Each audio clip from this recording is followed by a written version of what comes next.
vocês devem ter percebido como ela incomoda. Então, a tosse, ela aumenta sintomas físicos como perda de apetite, tontura, rouquidão, pode dar insônia, dor no corpo, dor muscular. Os pacientes procuram por dor muscular por conta de tosse crônica. Psicossocial, com dificuldade de relacionamento, aquele constrangimento, às vezes você está com tosse crônica, vai para um evento, vai para um teatro, para um filme, até mesmo para uma aula, isso termina incomodando muito, tanto você quanto as outras pessoas. E o desempenho nas nossas atividades do dia a dia, leva inclusive muitas vezes a absenteísmo de trabalho, escola, faculdade, enfim. Mas a gente tem que ter muito cuidado, que a tosse, na verdade, ela é uma resposta a alguma coisa. Ela em si, ela não é uma doença, então eu não posso tratar a tosse somente, eu tenho que tratar a causa da tosse. Porque se eu tratar só a tosse, eu posso até bloquear naquele momento a tosse, mas se eu não tratar a causa dela, quando aquele medicamento passar o efeito, eu vou voltar a tossir, porque eu não resolvi a doença de base. Então, na verdade, ela é uma resposta reflexa à presença de algum estímulo irritante, que pode estar presente na laringe, traqueia ou bronco. Pode ser um estímulo físico, corpo estranho, pode ser um estímulo térmico, com mudança de calor, o processo inflamatório, aquele paciente tem um asma, tem uma bronquite, muita secreção. Enfim, e ela termina sendo importante porque ela é um mecanismo de defesa do nosso organismo. Ela pode estar associada a doenças do sistema respiratório pulmonares, como a doenças que não fazem parte do sistema respiratório. E a gente vai voltar nessa aula que a tosse crônica, que é aquela tosse que realmente leva o paciente a procurar mais vezes o atendimento médico, aquela tosse que tem duração acima de 8 semanas. E ela chega a acometer até 40% de pacientes não tabagistas. Então, ela não está somente relacionada a pacientes que têm doenças do sistema respiratório. Normalmente, na troca gasosa, quando a gente inspira, a gente inala várias partículas. As partículas maiores, aquelas de 10 a 20 micrômetros, elas ficam retidas na nossa via aérea mais alta, a nível de traqueia, mas as menores, as abaixo de 2 micrômetros, elas descem, vão até os bronquíolos, o parênquima pulmonar. E essas terminam causando mais tosse para a gente. E a gente, na verdade, tem um mecanismo de defesa. Todos nós, a gente estava tossindo o tempo todo, porque toda vida a gente está respirando e inalando milhões de partículas. Então, nós temos dois principais mecanismos de defesa. O primeiro é o clíris mucociliar, que é aquele batimento de cílios, que ele tem uma camada de muco e ele vai reter essas partículas ali na nossa via aérea superior. E o segundo mecanismo de defesa é a tosse, que é um mecanismo que vai proteger também nossa via aérea. Ela pode ser voluntária, se eu quiser tossir, eu tusso, qualquer um de nós, mas ela pode ser também involuntária. E aí ela é composta de algumas fases, tem 3 fases principais. A fase inspiratória, que é aquela que você inspira imediatamente antes de tossir. Quanto maior a inspiração, mais você vai dilatar a sua via aérea, dilatar a bronquio, maior, mais eficaz vai ser sua tosse. Tem a fase compressiva, logo depois que você faz aquela inalação, ocorre o fechamento da glote por poucos segundos, a musculatura é ativada do diafragma e você tosse. Em seguida, depois da tosse, naquela fase expiratória, que é quando, na verdade, depois da compressiva vem a expiratória, que é quando abre a glote e você tem o ato de tossir em si. E em seguida vem o relaxamento. Então, essas fases aqui, essas 3 fases, elas se repetem toda a vida sempre que a gente tosse. E a tosse, ela é muito importante. Por quê? Porque ela vai ajudar a gente a eliminar a secreção presente na nossa via aérea.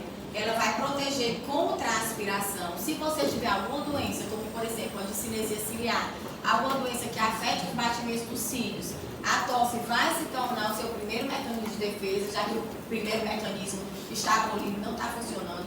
Ela pode proteger a gente contra arritmias, porque a gente aumenta a pressão intratorácica e pode diminuir algumas arritmias, paciente com extracístolo, da cardia supra, é uma das manobras que pode ser feita. Em relação ao arco reflexo da tosse, a gente tem receptor da tosse em vários locais, desde via aérea superior até o esôfago e o estômago. Reforçando mais uma vez que a causa da tosse nem sempre vem do trato respiratório. Eu posso ter uma tosse secundária, uma doença do refluxo, por exemplo, porque foi estimulado ali no meu trato digestivo. Então, normalmente, quando esses receptores da tosse, principalmente os receptores de ativação rápida, as fibras C, eles são ativados, são estimulados, eles enviam pelos nervos aferentes, principalmente do laringeu superior e do vago, para o centro da tosse. Em seguida, o centro da tosse estimula, através da via eferente, principalmente do vago, os músculos efetores, que vão ser responsáveis pela tosse. Por isso, aquele paciente que tosse muito, tossidor, muitas vezes ele procura a gente referindo dor muscular, porque é a musculatura que vai ser responsável pelo ato de tossir. Quando você tem alguma doença, algumas doenças elas podem diminuir a sua tosse, o seu ato de tossir. Por exemplo, se você tiver um tumor do sistema nervoso central, alguma coisa que vai impedir aquele arco reflexo da tosse que eu acabei de mostrar para vocês, muitas vezes a gente usa medicamentos sedativos, narcóticos, inclusive tem alguns que são indicados como sedativos de tosse. Mas a gente tem que ter cuidado com esses medicamentos, porque a gente pode estar impedindo uma via que a gente tem de proteção contra a inalação de partículas ou corpos estranhos.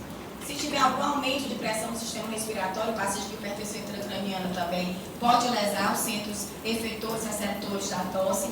Paciente com doença neuromuscular, pode ter um paciente com miastenia graves, por exemplo. O paciente não vai conseguir ter uma tosse muito eficaz, pacientes com doenças neuromusculares. Paciente que fez alguma cirurgia abdominal e torácica também. Ou paciente que tem alguma anormalidade de laringe, como a abertura da glote, aquele paciente que tem paralisia de corda vocal, é um paciente que vai ter dificuldade de tossir também, aquele paciente que foi traqueostomizado, às vezes o paciente foi entubado muito tempo, ele pode apresentar também dificuldade do ato da tosse. Então é muito importante, quando a gente vai conversar com o paciente, está coletando a história, saber direitinho o que aconteceu com ele, quando começou essa tosse dele, por que ela melhora, por que ela piora. E a tosse ela pode ter de várias formas. Eu posso ter uma tosse seca ou improdutiva, até mesmo na pneumonia, no câncer, na fibrose cística, acontece, o paciente tem polipose nasal, rinocinusite. Posso ter uma tosse produtiva, aquela tosse que vai ter mais secreção, naquelas pneumonias, pacientes com bronquiectasia, abscesso de pulmão, são exemplos de tosse produtiva. Pode ser aquela tosse insalva, tem acesso de tosse, depois fica bem, em outro momento tem acesso, como na coqueluche. Pode ser uma tosse laríngea, aquele paciente que tem CA de laringe, aquele paciente que tem aquela tosse rouca, que eles chamam até parecido com tosse de cachorro, é uma forma de se expressar para essa tosse. Neoplasia, compressão de via aérea, também pode ter essa tosse. E tem a tosse reprimida, que é aquele paciente que tem vontade de tossir, mas por algum motivo ele não tosse, por exemplo, ele tem dor. Aquele paciente que tem fratura de arcos costais, quando ele tosse, dói ele, aquela musculatura, ele termina não tossindo. O paciente tem problema osteomuscular, problemas de coluna. E a tosse, se ela tiver uma condição muito clara associada, é um paciente que diz que tosse quando ele está exposto ao ar-condicionado, à mudança climática, a cheiro forte, é mais fácil você pensar que aquela tosse dele está relacionada a um processo de viária superior, a uma rinite, a uma rinocinusite. Aquele paciente, por exemplo, que tosse logo que ele se alimenta, você vai pensar em doença do refluxo, mas nem sempre a tosse ela tem uma causa muito clara. E muitas vezes o diagnóstico da causa da tosse se torna um desafio. Então, a gente tem que realmente fazer uma anamnese e um exame físico muito bem feito para que a gente consiga diagnosticar a causa da tosse do nosso paciente.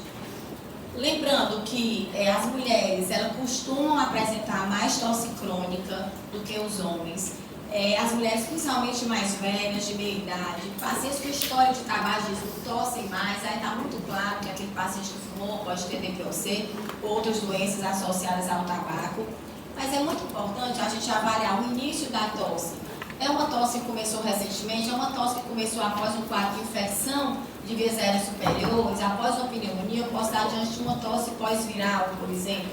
A duração é uma tosse crônica, é uma tosse aguda, se ela tem alguma relação com infecção, se tem secreção, se ela aparece mais em algum período do dia, se ela é mais pela manhã, à noite. Paciente com bronquiectasia, aquele paciente que quando acorda pela manhã ele costuma tossir mais, porque à noite ele não está conseguindo expectorar a secreção. Se ela tem paroxísmo, se ele tem incontinência associada, qual a sensação que ele tem antes de tossir, se ele tem aquele prurido na garganta, em viária superior, que vai me falar favor do processo de atopia, se tem relação com a alimentação, se piora quando se deita, se tem relação quando ele fala. Pacientes que têm tosse quando riem muito, dão aquelas gargalhadas, são pacientes que fazem microaspiração, que às vezes tem doença do refluxo. Então é importante a gente avaliar isso também. Se ele tem algum contato com o animal, se o contato com o animal, o contato domiciliar, o contato que ele tem no trabalho, está fazendo com que ele tussa mais, a gente pode pensar no quadro de alergia, de atopia, se tem história familiar, se tem alguma doença autoimune. Então, quando eu estou atendendo um paciente com tosse crônica, não é pelo fato do sintoma dele ser apenas tosse que ele procurou a gente não vai fazer uma anamnese bem completa para avaliar as possíveis causas. O exame físico da mesma forma. Eu tenho que contemplar toda a via aérea superior daquele paciente, não esquecer, fazer um autoexame, uma ausculta cardiopulmonar bem feita, avaliar o sistema neurológico. Às vezes o paciente tem distúrbio da deglutição e ele está tossindo porque ele está fazendo microaspiração. Então é um paciente que tem uma doença neurológica prévia, sempre avaliar esse paciente de uma forma completa. Em relação às causas, as principais causas da tosse, tem a tríade, né? Que é a asma, a rinocinusite e a doença do refluxo gastroesofágico. Então, se o paciente chegou para a gente com tosse crônica, a gente sempre tem que questionar essas três coisas. Primeira coisa que a gente vai perguntar, nem sempre ele vai ter, mas pode acontecer. Cerca de 90% dos pacientes que procuram atendimento com tosse crônica tem pelo menos uma dessas causas. O que não significa que ele tem uma dessas causas e pode ter outra também associada, mas pelo menos uma dessas três está entre as principais causas. Cerca de 40% tem só uma causa de tosse, 36% duas, 17% três e 9% tem até 4 causas de tosse. Então, eu posso tratar aquela causa principal, mas se eu não tratar as outras causas secundárias, não diagnosticar, não descobrir para tratar, o paciente pode amenizar, mas não resolver o problema dele. E aí, reforçando, dentre as principais causas, o tabagismo, que a gente já falou aqui. Ai, não falou não, ainda vai falar, né? Na próxima aula. Mas enfim, falamos um pouco, DPOC. A asma, a doença do refluxo, o paciente que tem um refluxo laringofaríngeo também, doenças de vias aéreas superiores, rinite, rinocinusite, gotejamento pós-nasal, aquela síndrome de tosse das vias aéreas superiores, pacientes que usam inibidor de ECA. Toda vida que o paciente chegar para você com tosse crônica, usou inibidor de ECA, tentar trocar essa medicação por outra classe. É a primeira coisa que a gente deve fazer. Se tem alguma doença paraquimatose, é um paciente que tem a doença intersticial pulmonar, por exemplo, pode ser a causa da tosse dele, bronquite crônica, bronquiectasia, bronquite eosinovírica, a tosse variante da asma e a bronquiolite linfocística ou bronquite linfocística. Eu vou falar um pouquinho das principais causas, não vou falar aqui de tabagismo de asma, porque a gente, e bronquiectasia, porque a gente já teve ou vai ter aula sobre. Professor, tuberculose entraria em qual desses tópicos? A tuberculose, ela é uma tosse a partir de... Ela pode entrar como tosse crônica, ela entraria em qualquer um deles. Mas sim, ela é uma tosse a partir de 2 semanas de tosse, então na aguda para subaguda você já pode pensar em tuberculose. Não seria só tosse crônica. Mas ela entra sim aqui nesses casos de causas também. Não está aqui, não está exatamente nenhum desses, porque a tuberculose nem seria a doença paraquimatose difusa. Mas no nosso meio a gente sempre tem que pensar, mas eu não vou esperar 8 semanas de tosse, eu vou pensar antes, certo? Mas muito bem lembrado, tem que pensar sempre em tuberculose. Lembrando que toda vida que eu atendo um paciente com tosse crônica, mesmo o exame físico dele sendo normal, eu vou pedir um raio-x de tórax. Porque eu tenho que descartar alguma alteração que ele tem que eu não consegui detectar ali no exame físico. A gente sabe que o exame físico não é 100%. Porém, existem muitas causas e as principais a gente não vai ter alteração no raio-x de tórax. Por exemplo, um paciente com gotejamento pós-nasal, síndrome de tosse de superior, um paciente que tenha asma, um paciente que tenha refluxo, rinite, rinocinusite, uma tosse pós-infecciosa, uma bronquite ou doença de via aérea, ele não vai ter alteração no raio-x. Então, isso não descarta que esse paciente tem uma doença que levou a essa tosse. Uso de inibidor de ECA, doença intersticial no estágio precoce, o raio-x de tórax pode ser normal. Às vezes a gente só diagnostica realmente quando o paciente faz a tomografia de tórax, hipotireoidismo, alguma doença ocupacional, uma traqueobroncomalácia que o paciente tem uma malácia, a gente não vai conseguir ver no raio-x de tórax alguma alteração. Mas mesmo assim ele tem que ser o primeiro exame a ser solicitado no paciente com tosse crônica. A não ser que o paciente chegue para você com uma causa muito específica. Não, eu estou com uma tosse, meu nariz coça, eu espirro, eu tenho uma dor no seio de face. Eu vou pensar em uma tosse de viária superior, eu vou investigar a viária superior. Não precisa estar pedindo um raio-x nesse primeiro momento. Lembrando que a asma ela é responsável por uma causa importante de tosse, pelo percentual importante, chegar a 30% dos pacientes não tabagistas que têm tosse. E tem uma entidade que a gente chama tosse variante da asma, que ela difere um pouquinho da asma. Por quê? Porque o único sintoma que o paciente apresenta é tosse. Ele não vai ter sibilância, não vai ter aperto no peito, não vai ter os outros sintomas do paciente asmático. O exame físico dele, espirometria, são normais. O que vai estar alterado? Teste de broncoprovocação. Aquele exame que eu falei para vocês na aula de asma, que você faz na primeira fase, depois ela vai fazer na segunda fase com doses crescentes dos broncoconstritores. E se com alguma dessas doses o paciente tiver uma queda do VF1 de 20%, aquele exame foi positivo. Vai ter uma inflamação eosinofílica. E aí o tratamento é semelhante ao paciente asmático, é com corticóide bronquidilatador, eu posso fazer curso de corticóide oral, antileucotrieno, antihistamínico. E lembrando que cerca de 30% desses pacientes podem desenvolver asma, ter um quadro bem clássico de asma no início, mas posteriormente, mas podem também não desenvolver, ficar só com esse diagnóstico de tosse variante da asma. Quanto às doenças de vias aéreas superiores, sempre pensar na rinite, rinocinusite, no gotejamento pós-nasal.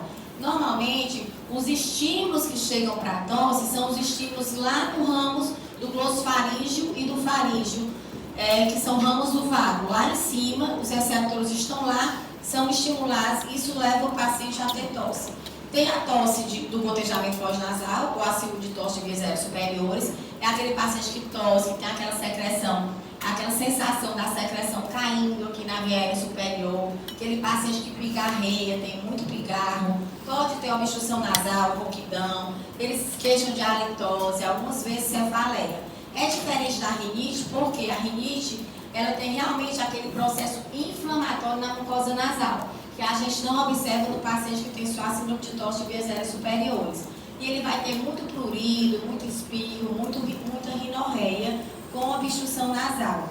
Já a rinocinusite, ele envolve também os seios paranasais, é como se fosse uma progressão. Síndrome de tosse de vias aéreas superiores, rinite e rinocinusite. E o paciente com rinocinusite vai ter sintomas semelhantes, mas ele pode ter hiposmia, pode ter aquela sensação de pressão, de dor na topografia dos seios, pode ter tosse, pode ter febre, a tosse associada. E aí a rinite, ela pode ter várias causas, eu não vou me deter aqui, que não é esse o objetivo da nossa aula falar sobre rinite, mas ela pode ser desde uma rinite alérgica até uma rinite infecciosa ou uma rinite medicamentosa. O que chama a atenção para a gente é que os pacientes com rinocinusite que se apresentam com tosse crônica são aqueles pacientes que têm rinocinusite crônica, aquela rinocinusite que tem uma duração por mais de 12 semanas. O paciente que tem um fator de risco para ter rinocinusite, ele pode chegar com tosse crônica, eu suspeito que ele tem uma rinocinusite, mas o que é que vai me fazer suspeitar, além dele referir esses sintomas que a gente já falou agora? É um paciente que tem história de infecção de repetição, que tem história de rinite alérgica, que tem história de extração dentária, tosse pós-extração dentária, ele pode estar fazendo a rinocinusite e está com essa tosse por conta disso. Paciente que tem alguma variação anatômica, paciente que tem imunodeficiências, que tem alteração ciliar, todos esses podem ter rinocinusite e evoluem com tosse secundária à rinocinusite. E aí como é que eu vou manejar? Eu preciso inicialmente pedir exame de todos esses pacientes? Não. Exames específicos? Não preciso. Se eu tenho um paciente com sintomas de rinite alérgica, bem clássicos, bem claro, eu posso começar o tratamento para a rinite alérgica dele. Eu vou orientar a lavagem nasal, a questão do controle do ambiente, um corticóide tópico nasal, posso passar um antihistamínico para esse paciente. Professor, está errado se eu pedir logo o teste alérgico? Não, você pode pedir, mas não é necessário. E se alguém for trabalhar a nível de SUS, a gente vai ver que é difícil, a gente não consegue com muita facilidade. Então, eu posso já tratar o paciente sem pedir os exames. Mas existem exames que podem ser feitos, como os testes alérgicos, o IgE total, o IgE específico. A gente pode fazer a rhinoscopia, que é a endoscopia nasal, para olhar diretamente ou visualização direta da via aérea superior do nosso paciente. Se for um paciente com história de gotejamento pós-nasal, aquele pigarro, aquela tosse, aquela sensação de secreção caindo aqui na garganta, na via aérea superior, também o tratamento vai ser com antihistamínico. Uma opção seria um antihistamínico de primeira geração associado à pseudoefedrina, que eles vai melhorar, diminuir esse gotejamento, essa secreção. O brometo de pratropo, infelizmente a gente não tem disponível aqui no Brasil para uso nasal, não sei porquê. A gente só tem o pratropo para nebulização, mas pelo fato de ser um anticolinérgico, ele diminui também a produção de secreção. Então ele tem uma boa indicação para esse gotejamento pós-nasal. E o paciente com rinocinusite. Normalmente, o paciente com rinocinusite é aquele paciente com quadro mais crônico, ele nem sempre vai responder a um tratamento inicial. Então a gente muitas vezes precisa fazer uma investigação mais completa dele. E aí, nesse caso, a sugestão é uma tomografia de seios de face. Por quê? Porque o raio-x de seios de face, a gente só vai observar a alteração se o paciente tiver muito nível líquido, porque tem muita superposição de imagem, então a gente não consegue ver direito. Então, se você está tratando o seu paciente com rinite e acredita que ele evoluiu para uma rinocinusite, você começou a tratar e não está tendo uma boa resposta, você pode fazer uma tomografia de seios de face. E a gente vai conseguir visualizar melhor. Outra opção também é uma endoscopia nasal. Até para avaliar se tem nível líquido, se é um paciente que precisa de uma drenagem, se é um paciente que precisa fazer antibiótico. Recentemente eu atendi uma funcionária aqui da faculdade, já tinha tratado hipnotomina, inclusive, estava com uma tosse incomodando, muito ruim. Ela me procurou, então vamos pedir, era um quadro bem parecido de rinite, então vamos pedir uma tomografia de seios de face para avaliar. E ela tinha realmente muita coleção. Até depois eu pedi para ela ir com o otorrino, o especialista, para avaliar se ia drenar ou se ia continuar com o antibiótico. Ela já tinha feito 2 esquemas e não melhorava. Então, algumas vezes a gente precisa trabalhar em conjunto com outras especialidades, porque a tosse ele aponta lá na frente da doença, mas a causa da doença tem que ser tratada adequadamente. Então, vamos lá. Eu sei que alguns de vocês têm... Só uma dúvida. Aquelas apresentações de xarope para tosse que os pneus abominam muito, é alguma daquelas drogas que estavam ali? Não. Aqui tem uma delas. A pseudoefedrina por desclorfeniramina é um antialérgico, não tem corticoide aí. É um antialérgico. E aí ele tem essa apresentação dele no xarope, sim.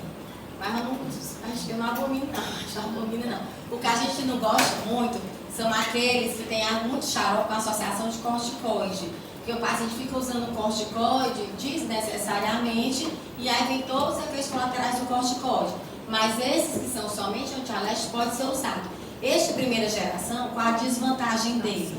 Eles atravessam rapidamente a barreira hematocefálica, então eles dão muita sonolência, mas eles são excelentes, mas não sonolência. Então esses da pseudoefedrina com desclorfeniramina, a desclorfeniramina é um deles de primeira. Dá muita sonolência. Então, às vezes a gente está optando por outro de segunda geração, que dê menos sonolência, funciona também, mas esse aí seria uma excelente opção. Sei que alguns de vocês têm essa aula, ela foi pouco modificada, mas vamos tentar não olhar as questões. Essa é uma questão prova antiga da Unicamp, mas é um paciente de 31 anos de idade. Quem vai ler para mim? Bora lá, que eu estou rouca.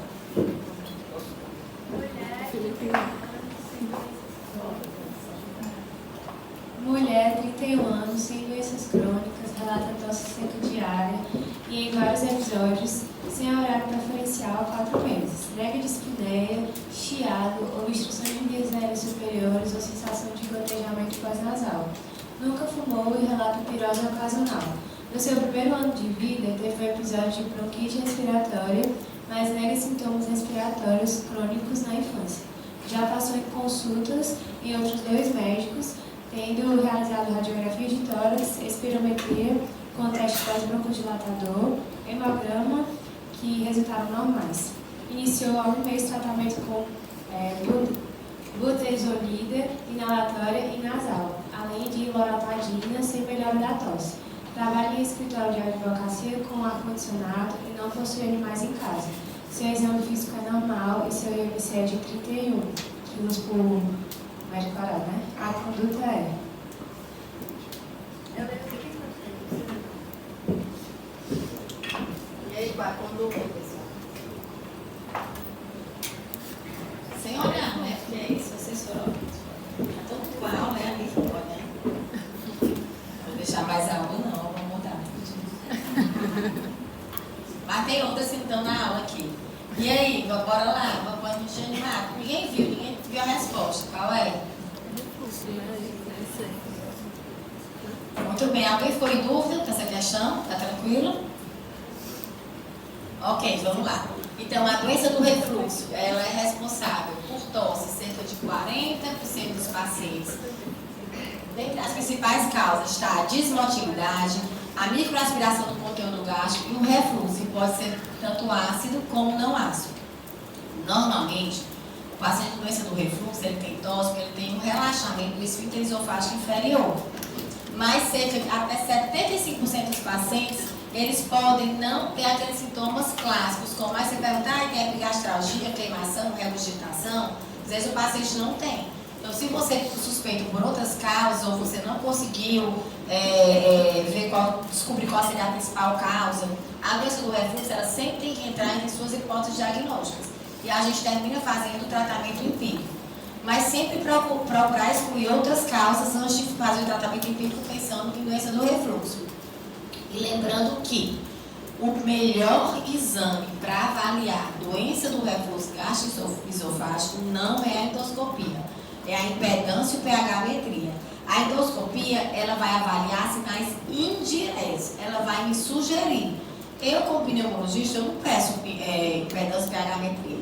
Eu peço a endoscopia para avaliar se o paciente tem sintomas, tem alterações sugestivas, secundárias, né, que podem justificar que ele tem doença do refluxo, e trato para a doença do refluxo por conta da clínica do paciente e da endoscopia que tem alterações que sugerem. Mas a impedância pH-metria, ela é muito melhor. A pH-metria, ela vai observar, avaliar se o paciente tem um refluxo ácido. A impedanciometria vai avaliar o movimento do conteúdo esofágico. Então, a impedância pH-metria vai avaliar o que esses dois exames avaliam. Pode ser feito também estudo radiológico, manometria esofágica. E aí o tratamento para esses pacientes. Eu vou fazer o inibidor de bomba de prótons, posso fazer um bloqueador H2 associado a um procinético. Mas tão importante quanto isso, ou mais importante do que esse tratamento medicamentoso, é orientar as mudanças comportamentais. Fazer com que o paciente se deite com a cabeceira elevada, se alimentar de 3 em 3 horas, pequenas porções, não tomar líquido durante as refeições, evitar a ingestão de alimentos gordurosos, cítricos, bebidas alcoólicas e gasosas, menta, hortelã, chocolate, enfim. Tem alguns medicamentos que também podem piorar, como os antidepressivos tricíclicos, que são muito utilizados pelas pessoas de maneira geral, eles podem piorar a tosse. Evitar se deitar assim que se alimenta. O ideal é pedir para o paciente, pelo menos 1 ou 2 horas, eu peço só 1 hora antes e 1 hora depois da alimentação, não se deitar e não tomar líquido durante as refeições. Tabagismo, cessar o tabagismo e reduzir peso. A obesidade é um fator de risco importante para N doenças, inclusive para a doença do refluxo. Se o paciente está fazendo o tratamento medicamentoso direitinho, está fazendo as medidas comportamentais, emagreceu e não melhorou, aí pode ser que esse paciente tenha indicação cirúrgica, você vai encaminhar para o especialista para avaliar se ele tem indicação de fazer aquela funduplicador. E aí, vamos para esse outro caso clínico, bora lá. Mulher de 48 anos apresenta tosse crônica nos últimos 2 anos. Informa já ter procurado um médico que nada encontrou que justificar sua queixa e, considerando a ocorrência de sintomas dispépticos e eventuais episódios de criose, decidiu encaminhá-la ao gastroenterologista.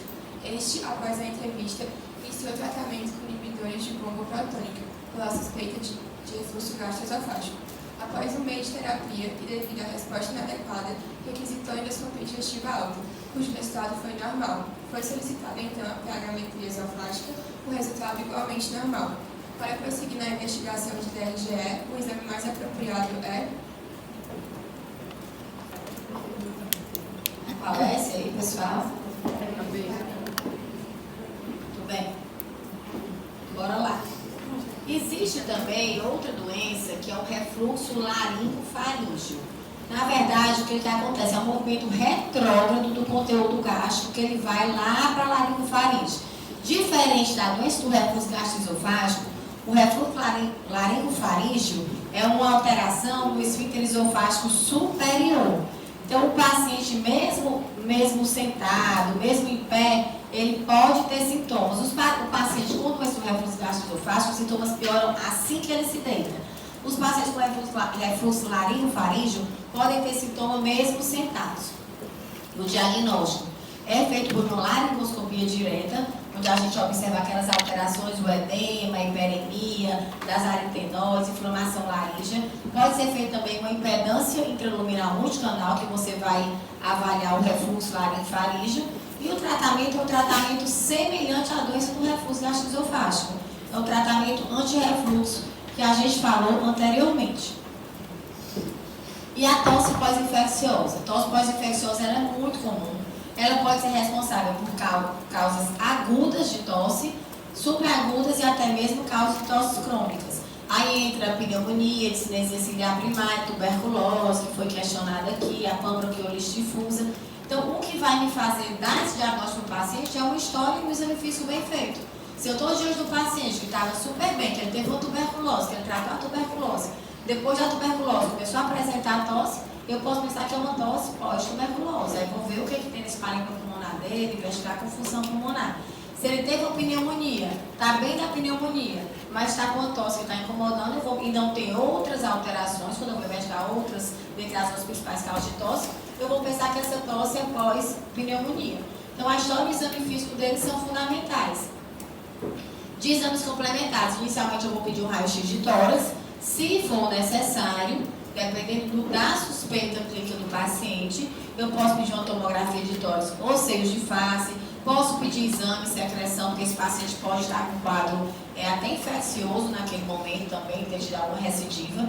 E o tratamento da tosse, não é da doença, então da tosse também vai ser o antialérgico, o antihistamínico de primeira geração, que seria a primeira opção, associada à pseudoefedrina, e a lavagem nasal sorofisiológica. Vocês veem que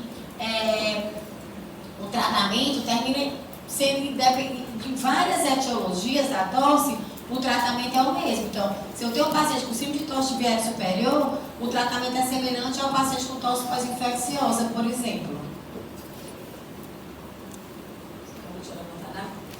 E a bronquite eosinofílica. A bronquite eosinofílica é um pouco mais difícil da gente diagnosticar, ela acomete até 10% dos pacientes com tosse crônica.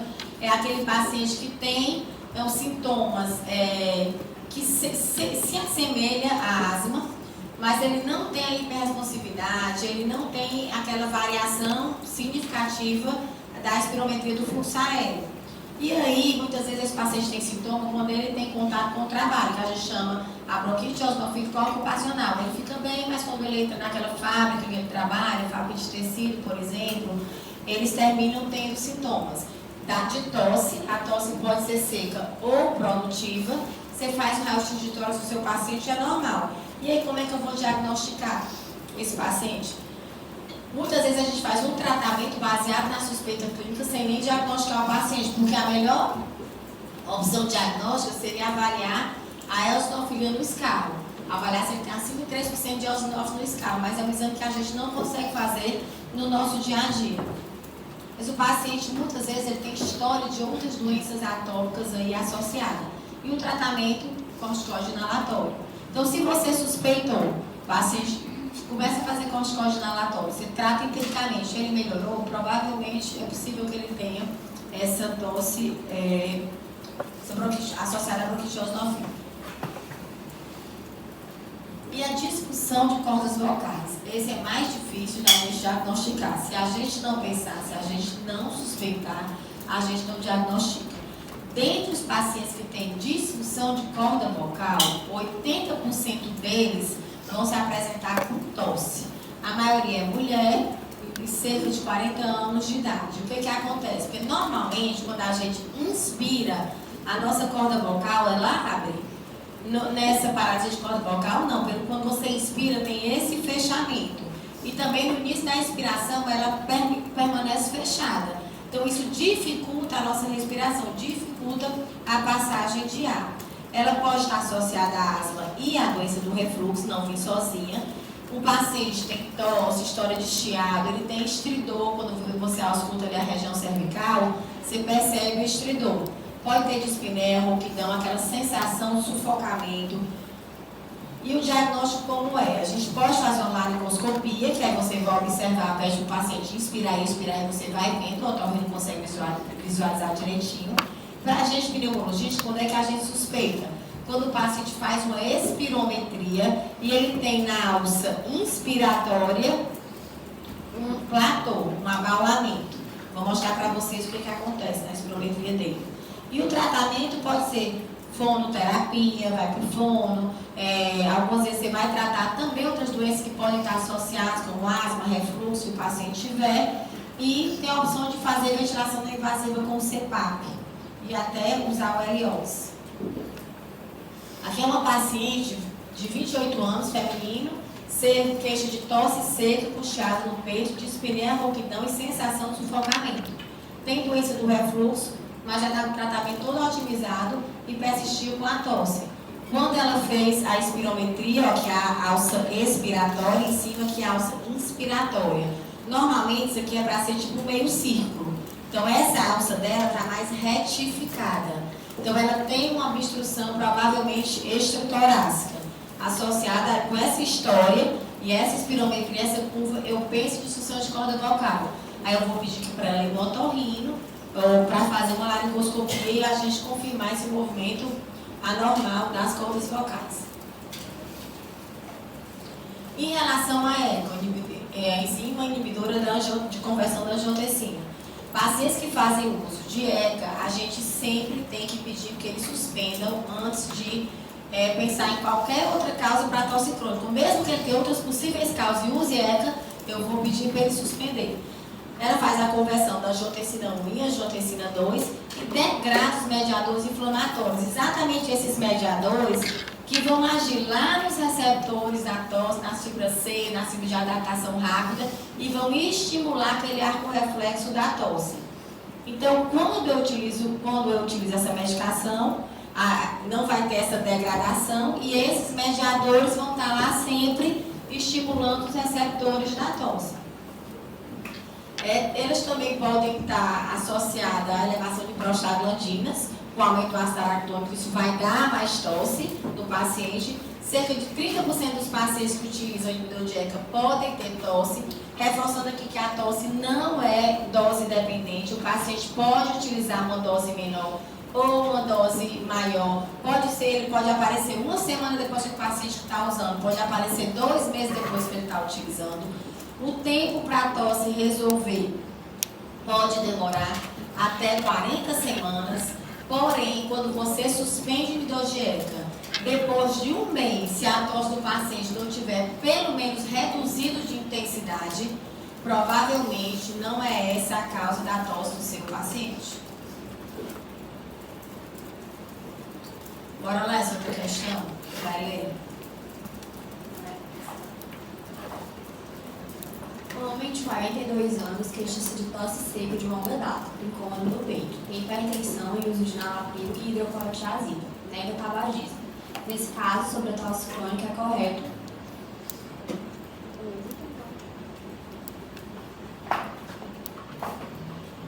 E aí, qual é a resposta?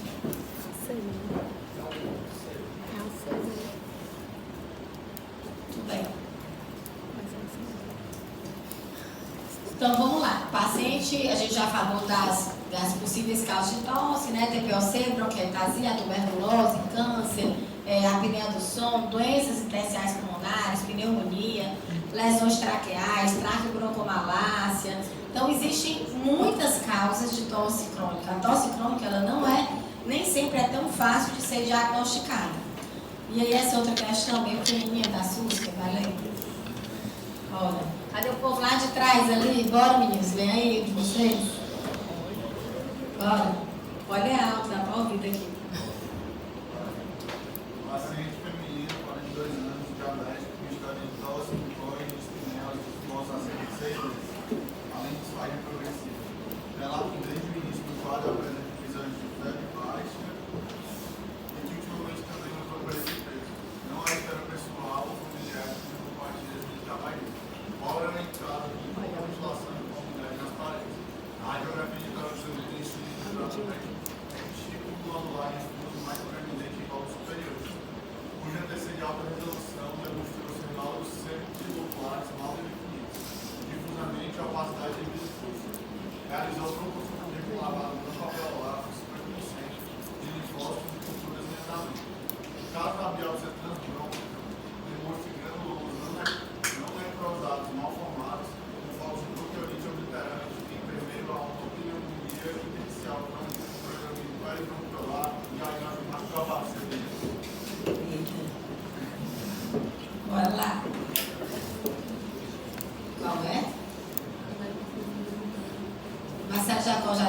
vocês?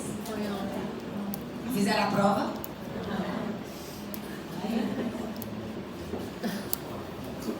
Primeiro de hipersensibilidade, provavelmente, pelas alterações que foi vista na tomografia, granuloma não necrosado, então são sinais característicos de pneumonia de hipersensibilidade.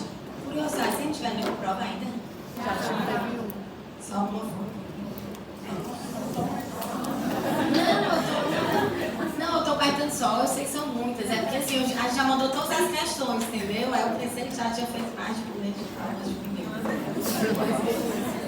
Eu sei que são muitas. Quase toda semana, né?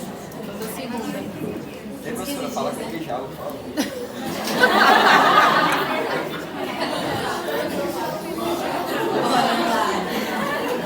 Vamos lá. Vocês já estão no oitavo, já estão, ó, com o pezinho fora, já estão no internato.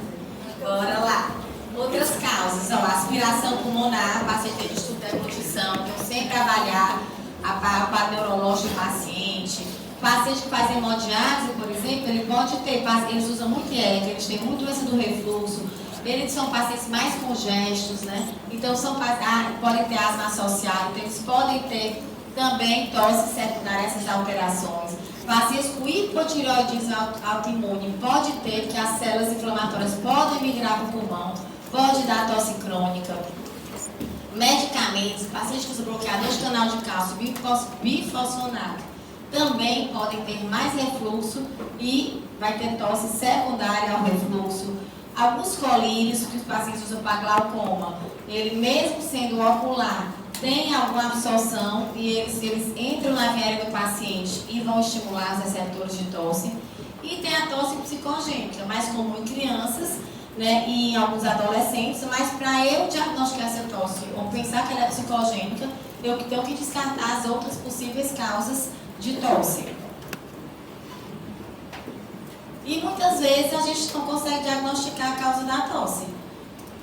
Quando a gente não diagnostica, qual é a sugestão? Você vai fazer um tratamento empírico para as principais causas. Vou fazer um tratamento empírico para a doença do refluxo, para a síndrome de tosse de vias superiores. Posso fazer um tratamento para asma, se eu suspeitar ali que o paciente pode ter ali uma hiperresponsividade ou uma bronquite eosinofílica. É mais comum essas tosses idiopáticas em mulheres de meia idade, mulheres ali na menopausa. E aí, a tosse, gente, ela é um sintoma que incomoda muito o paciente, incomoda demais. Nesse caso, a gente pode lançar mão de algumas medicações que vão agir a nível central para tentar bloquear a tosse. E aí seria o baclofeno, a codeína e a gabapentina, seria uma opção. Pode fazer nebulização por lidocaína ou existe alguns trabalhos mostrando também morfina em dose baixa. Confesso que eu cheguei até aqui essa primeira linha de tratamento. Eu tenho uma paciente que tem asma muito bem tratada, assim, tudo que ela pode fazer, só que ela tem umas malformações vasculares na traqueia. E ela tem tosse, a asma dela, apesar de estar controlada, ela tem bastante tosse. Quando ela tosse, ela sangra. E aí não tem um tratamento específico dessas malformações na traqueia, já comecei com o pessoal que faz broncoscopia. Então ela é uma paciente que está fazendo gabapentina e respondeu super bem, está tratando a asma dela, que é o que a gente conseguiu diagnosticar que pode causar tosse, e está fazendo a gabapentina e resolveu o sangramento. E aí, mais uma questão, bora o povo lá de trás aqui agora? A gente escuta daqui. Todo mundo achou a cabeça,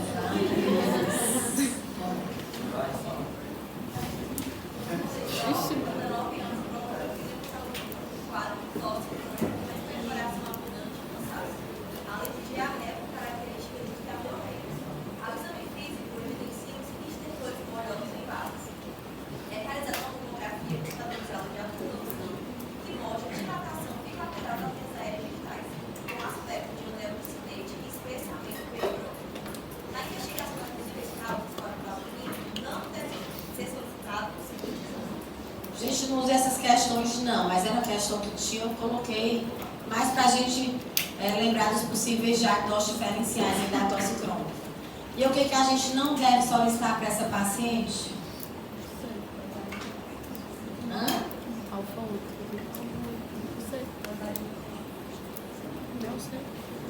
É o que não pede. A menor hipótese aqui, dentre essas possíveis, é a dose argial fumotripsina, né? Ela não, se ela não tiver nenhuma história que me sugira, né? Enfisema familiar, a gente não precisaria pedir nesse primeiro momento e investigar outras possíveis causas mais prováveis do que deve ser argial fumotripsina. Então, na investigação da tosse, bora lá, tá terminando essa aula, bem curtinha. O raio-x de tórax, a gente pede sempre para excluir as principais causas parenquimatosa, não para excluir as principais causas, porque como a gente mostrou para vocês, as principais causas da tosse crônica do raio-x de tórax é normal, mas a gente tem que avaliar se o paciente tem alguma doença parenquimatosa. A espirometria com bronquidilatador, se eu suspeito de doença obstrutiva, eu vou pedir. Um teste de broncoprovocação, posso pedir se eu estiver disponível, quando eu suspeito de um paciente que tem tosse variante da asma. Uma tomografia de seios de face, quando eu já estou tratando a minha rinite, ou está com uma rinocinusite complicada, ou eu comecei a tratar a rinocinusite e ele não respondeu, a gente solicita. Para investigar a doença do refluxo, posso pedir uma endoscopia, vou ver sinais indiretos, pH-metria, impedância, pH-metria. Uma tomografia de tórax, se eu suspeito de uma doença parenquimatosa pulmonar, que eu não estou conseguindo ver ali no raio-x de tórax, suspeito de uma pneumonia de hipersensibilidade, por exemplo. Broncoscopia, o paciente pode ter aspirado um corpo estranho, suspeito que ele tem uma traqueobroncomalácia, que é aquela traqueia dele que não é firme, não tem aquelas anéis de sustentação. Para coletar material, estudo do SCAR do paciente. Se eu suspeito de bronquiolite eosinofílica, eu quero colher um SCAR para avaliar se ele tem acima de 3% de eosinose no SCAR, ou suspeito que ele tem uma tuberculose. Apesar do que, como a gente falou, que a gente tem que suspeitar antes da tuberculose, não esperar 8 semanas, né, para o paciente chegar para a gente. O teste de exalação do óxido nítrico feno, que a gente falou lá na aula de asma para vocês, que ele vai avaliar a inflamação eosinofílica. Então, na asma alérgica, a asma T2 alta, ele vai estar aumentado. Mas tão importante quanto eu solicitar esses exames é que a gente tenha uma boa relação médico-paciente, converse com o paciente, para que a gente consiga determinar a gravidade, saber como é que está o nosso tratamento e ter mais informações diagnósticas do paciente. Então, a gente pode utilizar o sistema de monitorização ambulatorial, escalas analógicas, pedir para o paciente fazer um diário de anotação. Ai, não, eu tossi mais quando eu cheguei no meu trabalho, então, quando eu era mais exposto ao ar-condicionado, então, tossia mais quando eu me alimentava. Então, às vezes, o paciente, no primeiro momento, não sabe dizer. Quando ele vai anotando, fazendo o diário dele, ele consegue trazer mais informações para a gente e facilita na conduta do paciente de tratamento. Isso aqui foi um organograma que é o que a gente fez lá para a UFC, em relação a como abordar uma abordagem, a visão geral do paciente com tosse crônica. Então, o paciente chegou com tosse crônica, a primeira coisa que eu tenho que fazer é uma anamnese e um exame físico detalhado desse meu paciente. Se esse meu paciente faz uso de inibidor de ECA, eu vou suspender, vou trocar por outra medicação. Se o meu paciente é tabagista, eu vou solicitar que ele pare de fumar, mas não é tão rápido, não é tão fácil. A gente vai pedir raio-x de tórax, espirometria com bronquidilatador, volume, exame de imagem, vai investigar se essa tosse é associada ao tabagismo, se tem uma doença pulmonar associada ao tabagismo como o DPOC. Se for meu paciente que tem um quadro infeccioso, não, ele teve uma gripe, uma virose, está com essa tosse, eu vou fazer o tratamento da tosse pós-infecciosa com antihistamínicos, descongestionantes. Se for um paciente que tem um raio-x de tórax alterado, aí eu vou prosseguir na investigação. Ele está alterado como? Me sugere o quê? Sugere um descentencial, que é um infiltrado reticular? Eu vou fazer uma tomografia. Não, ele tem uma alteração que me parece, ele tem uma cavitação, me parece ter uma tuberculose, mas ele não tem secreção. Vou fazer uma broncoscopia para coletar o material para avaliar se esse paciente tem tuberculose. Ontem mesmo, eu atendi uma paciente lá no Hospital das Clínicas, que eu tinha atendido ela aqui na Unicristos, e ela entrou também no posto de saúde e terminou indo para o UFC e caiu no meu ambulatório. Mas resumindo, era uma paciente que chegou aqui com a história de uma tosse, uma jovem, muito bem magrinha, já era o biotipo dela muito magra, uma tosse, e já tinha vários remédios, melhorava por nada.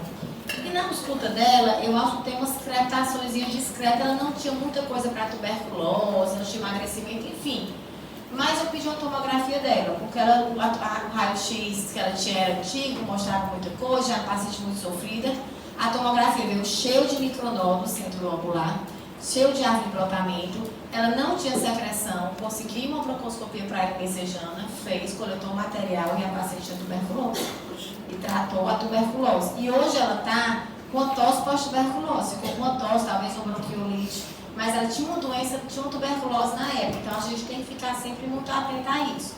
Se o paciente tem sinais e sintomas de doença do refluxo, eu vou orientar o tratamento medicamentoso, vou orientar as mudanças de hábito de vida. Se ele não melhorou, eu vou investigar com os exames complementares, endoscopia, impedância pH-metria e até avaliar se é necessária cirurgia. Se ele tem sintomas de rinite, rinocinusite, também vou primeiro fazer um tratamento com os antialérgicos, com corticoide tópico nasal, a questão da mudança ambiental, lavagem nasal com soro fisiológico é muito importante.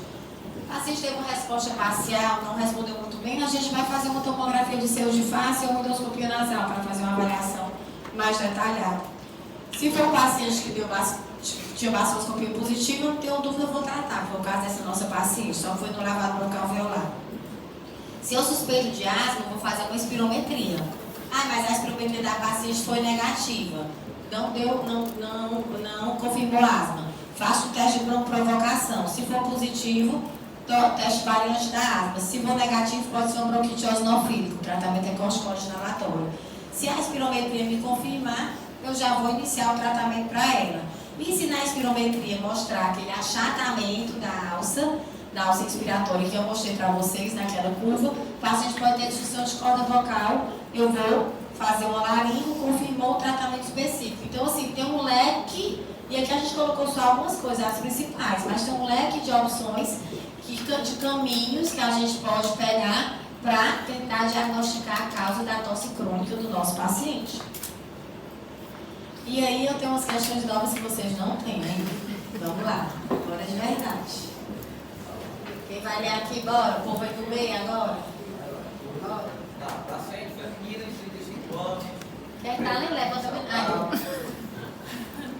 Procura atendimento com tosse seca crônica 3 vezes. Refere piora após refeições volumosas e ao se deitar pela manhã. Ao se deitar e pela manhã. Relata a sensação de bolo na garganta e episódios ocasionais de azia. Nega tabagismo, febre ou expectoração. Radiografia de tórax normal. Qual o diagnóstico mais provável e o próximo passo a ser dado? Agora aí, vamos guardar vocês. Cadê? Ai, corta, não é. Tudo bem? Vamos para a próxima agora? Quem vai ler? Bora, gente. Um paciente de 60 anos, tabagista de 30 anos, apresenta tosse produtiva persistente há mais de 3 vezes por 2 anos consecutivos. Nega febre, emagrecimento ou hemoptise. Refere piora matinal e melhora ao longo do dia. Exame físico com roncos difusos e leve prolongamento respiratório. Radiografia de tórax sem alterações significativas. Com base na definição clínica, qual é o diagnóstico mais provável? Qual é, pessoal? Próximo. Bora, o povo de trás ali de novo, daquele canto ali. Bora. João Pedro já leu, quem é o próximo?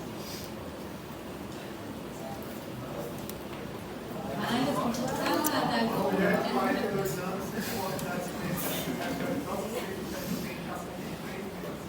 ela vai melhorar à noite, com sensação de aumento do coração, especialmente durante atividades físicas. Exame físico sem alterações, tratamento do medicamento, qual o exame complementar inicial mais indicado nesse caso? Eu acho que é asma, não sei. Qual é, gente? Espirometria. Hã?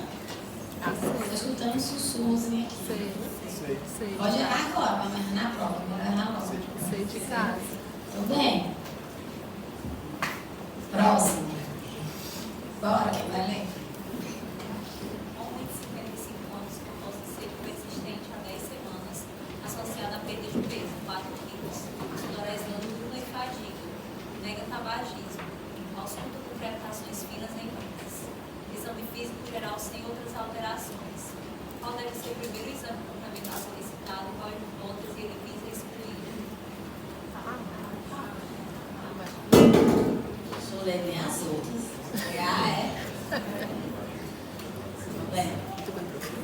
E agora? Existe peixe. Tá acabando, ó. Alguém tem que ler, deixa acabar. Mulher, 38 anos, professora, apresenta tosse seca há 4 meses. Nega febre, perda de peso, tabagismo. Exames iniciais, radiografia de Doppler, espirometria, com bronquidilatador, são normais. Refere pigarro frequente, rouquidão matinal e piora da tosse ao falar por longos períodos ou ao deitar. Qual o próximo exame ou abordagem mais apropriada nesse momento?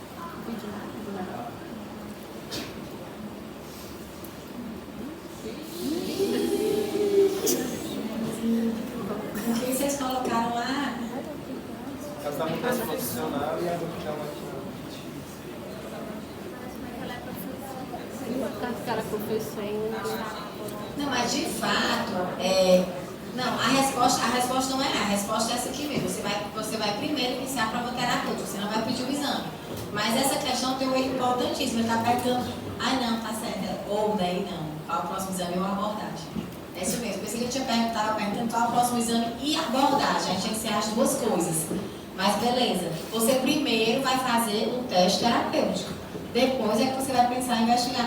Professor, está errado se eu investigar primeiro? Não, você pode pedir até um, mas não é necessário. Não é necessário. Então não é o mais apropriado. Ainda tem mais um, ó, já esqueci. Bora lá.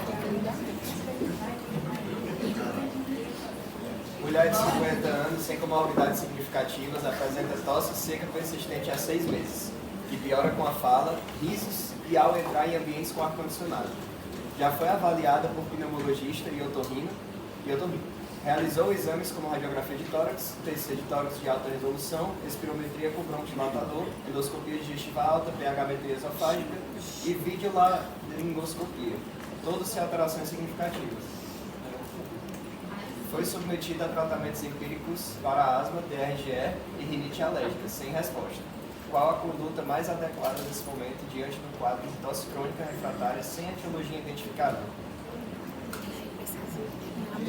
Qual é a resposta? É a B. Sim. Beijo, bola? É? Um beijo agora. Agora terminou.